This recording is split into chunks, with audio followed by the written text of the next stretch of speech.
नमस्कार दोस्तों, आपके अपने YouTube channel Abhay Singh फीएलएस world में स्वागत है। और आज के इस वीडियो में हम लोग जानने वाले हैं नेबोस सर्टिफिकेट इन फायर सेफ्टी। ये कोर्स क्या होता है, इस कोर्स को कैसे करें, क्या बेनिफिट है, इसकी एंट्री रिक्वायरमेंट क्या है और कौन लोग कर सकते हैं और असेसमेंट क्राइटेरिया क्या-क्या है, इन सारी चीज़ों के बारे में इस वीडियो में हम लोग देखने वाले हैं। तो आइए स्टार्ट करते हैं। जैसा कि आप देख रहे हैं, ये कुछ ऐसे दिखने वाला है सर्टिफिकेट जो कि नेबोस के द्वारा प्रोवाइडेड है। ये काफ़ी बेनिफिशियल होता है जो लोग फायर एंड सेफ्टी की रिस्पॉन्सिबिलिटी अपने वर्क साइट पे हैंडल करते हैं। जैसा कि आप इसमें देख पा रहे हैं, नेबो certificate in fire and safety है, ये ग्लोबली रिकॉग्नाइज्ड है। ये क्वालिफिकेशन हर जगह मान्य है और ये generally fire and safety skill develop करने के लिए बनाया गया है और किसी भी वर्क प्लेस पर इसको यूज कर सकते हैं। ये हेल्प करता है कि आप पीपुल एंड बिजनेस को फायर रिस्क से आप बचा सकते हैं। अगर आप देखते हैं कि ये किसके लिए कोर्स है, तो ये आइडियल फॉर उनके लिए है जो कि low to medium risk of fire अपने वर्क प्लेस पर हैंडल करते हैं। उनके वर्क प्लेस पे लो एंड मीडियम रिस्क है फायर का। और हेल्थ एंड सेफ्टी मैनेजर्स हैं, वो भी कर सकते हैं। फैसिलिटीज मैनेजर्स के लिए भी ये आइडियल है। Health and safety representative with business, उनके लिए भी आइडियल है। तो ये सारे लोग कर सकते हैं इस कोर्स को। इसके बेनिफिट आपको ये मिलेंगे कि एक तो ये आपका टेक्निकल स्ट्रॉन्ग कर देगा और प्रैक्टिकल एक्सपीरियंस इससे मिलेगा। साथ में आप fire and safety behaviour culture को पॉजिटिवली इम्प्रूव करेगा साइट पे। और साथ में ये आपको ग्लोबल बेस्ट प्रैक्टिसेस टेक्निक देगा कि कैसे फायर सेफ्टी को मैनेज करना है। और आप इन हाउस एक्सपर्टाइज मिलेगा किसी भी ऑर्गेनाइजेशन को अगर ये कोई कोर्स करता है तो। And advance your career with specialist knowledge and prevent catastrophic fire related losses. इसके असेसमेंट आप देखेंगे तो 2 स्टेप्स के हैं। फर्स्ट है ओपन बुक एग्जाम, जो कि आप घर से या किसी सुटेबल लोकेशन से कर सकते हैं। सेकंड है प्रैक्टिकल फायर असेसमेंट। और पहला जो पेपर है ओपन बुक एग्जाम, ये एक सिनेरियो बेस्ड टास्क है जो कि 24 आवर्स लगेंगे आपको कंप्लीट करने में, लेकिन जनरली 4 टू 5 आवर में कंप्लीट हो जाता है। ये एक्सपेक्ट किया जाता है कि आप 4 से 5 घंटे में इसको कंप्लीट कर लेंगे। प्रैक्टिकल फायर रिस्क असेसमेंट, ये जो है आप जो फायर रिस्क स्टैंडर्ड दिए गए हैं उसको फॉलो करते हुए आपको इसको किसी वर्क प्लेस पे बनाना है और जनरली ये 3 घंटे में कंप्लीट हो जाता है। बस इसकी कोई टाइम लिमिट नहीं होती है। ये एक असेसमेंट है जो कि हम वर्क प्लेस पे जाके करते हैं। और ये दोनों जो पेपर है ये आपको नेबोस का जो एक्सटर्नल एग्जामिनर है उसके द्वारा चेक किया जाएगा इसकी क्वालिटी क्या है और उसी के अनुसार इसको मार्क्स दिए जाएंगे। और अगर मार्क्स आपके कम आते हैं तो आप फेल हो जाएंगे। इस कोर्स की एंट्री रिक्वायरमेंट आप देखेंगे तो कोई नहीं है, लेकिन लर्नर को थोड़ा इंग्लिश आना चाहिए क्योंकि ये इंग्लिश में है। और ये रिकमेंड किया जाता है कि आइल टेस्ट जो होता है उसमें वो 6 स्कोर करता हो, मतलब ताकि वो चीज़ों को समझ पाए, कंटेंट को समझ पाए। और अगर कोई अदर लैंग्वेज रिक्वायरमेंट जानना है, ज़्यादा लैंग्वेज के बारे में किस-किस लैंग्वेज में अवेलेबल है, तो नेवेस की वेबसाइट पे भी जाके आप इसको देख सकते हैं। वहाँ पे पता चल जाएगा कि ये कौन-कौन से दूसरे लैंग्वेजेज़ में अवेलेबल हैं।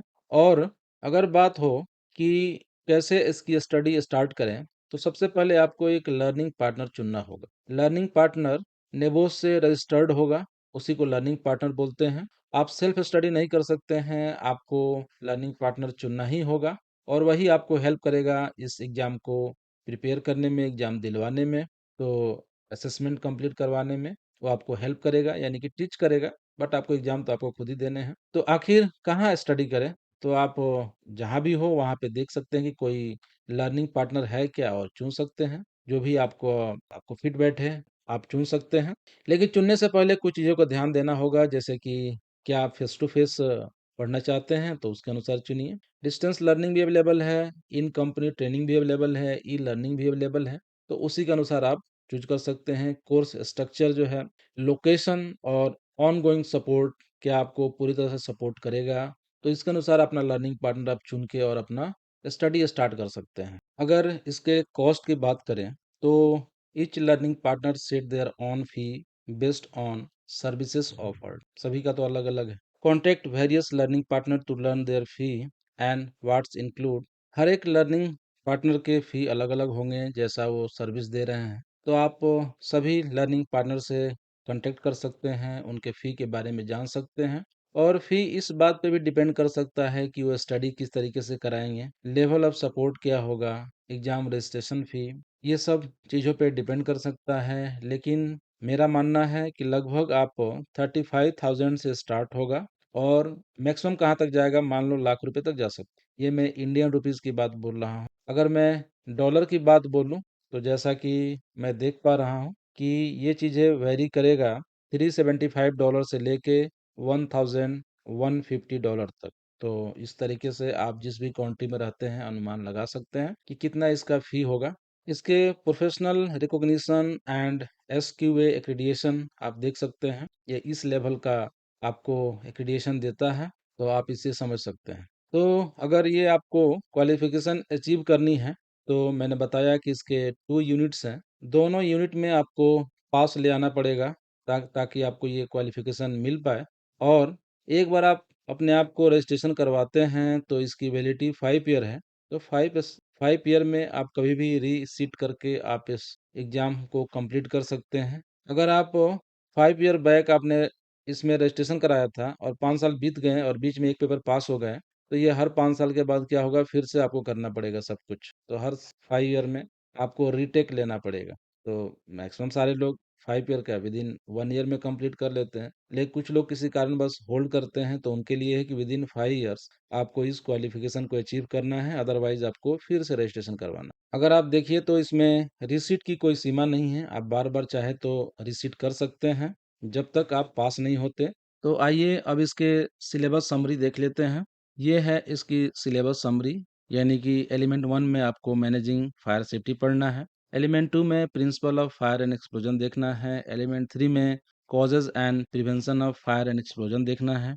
एलिमेंट 4 में fire protection in building. Element 5 में safety of people in the event of fire.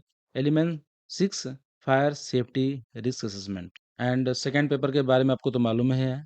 I hope आपको ये वीडियो पसंद आया होगा। अगर आप हमारे चैनल पर नए हैं, सब्सक्राइब करिए, अपने दोस्तों के साथ शेयर करिए जिससे उनका भी नॉलेज बढ़े। तो मिलते हैं अगले ऐसे ही वीडियो में, तब तक अपना ख्याल रखिए। धन्यवाद।